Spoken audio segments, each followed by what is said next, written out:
Alors je me suis lancée dans l'aventure de pratique avancée parce que j'avais un besoin de changement. 15 années en libéral, j'avais besoin d'une nouvelle formation, d'évoluer dans un contexte de désert médical. Donc j'ai cherché une solution un petit peu à ma manière et j'ai découvert la formation d'IPA. Ça correspondait vraiment à mes attentes, l'évolution, le côté médical et surtout de rester infirmière. Ça, c'était important. Dans le libéral, il y a cette sensation de...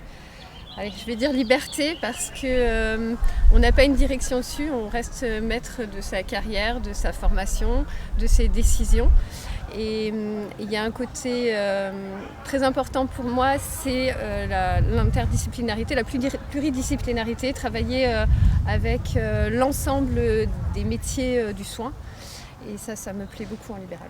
La pratique avancée pour moi c'était une vraie aventure et c'était déjà en premier une promotion de l'infirmière avec une perspective d'études supplémentaires, ce qui n'était pas permis avant puisque l'infirmière pouvait se spécialiser ou devenir cadre, mais rester dans son propre métier d'infirmière tout en explorant un domaine qui touche un peu au médical. Ça venait d'émerger, d'être signé en décret. J'ai pas réfléchi, je me suis lancée dans la formation. Une véritable aventure. Moi, je me suis dirigée vers la pratique avancée parce que je trouvais que c'était une suite logique à ma carrière d'infirmière puisque j'ai fait de l'hospitalier pendant 15 ans.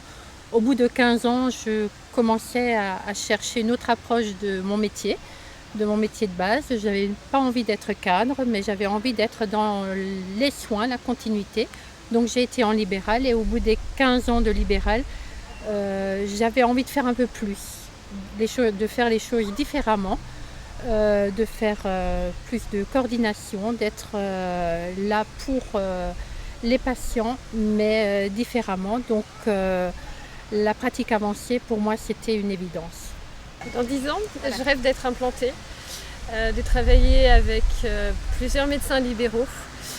Je rêve que la pratique avancée soit reconnue à hauteur de ce qu'elle est, qu'on ne soit pas ni des médecins ni des super infirmières, qu'on soit des IPA. Je rêve vraiment de la reconnaissance en fait, du métier d'IPA.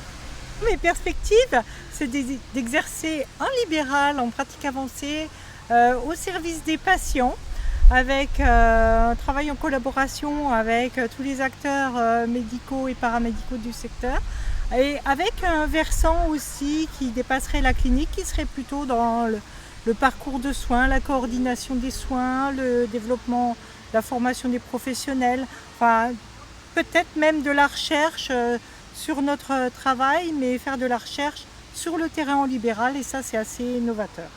Moi, dans 10 ans, je me verrais comme infirmière libérale en fin de carrière peut-être, mais encore en exercice. Sur un secteur semi-rural, sur les patients que je suis actuellement, de voir les choses différemment, de les suivre et de leur permettre une meilleure qualité de soins à domicile avec tous les acteurs qu'on a, mais qu'on ne met pas forcément en contact les uns avec les autres, mais pour éviter tout ce qui est hospitalisation au maximum pour la qualité à domicile en libéral.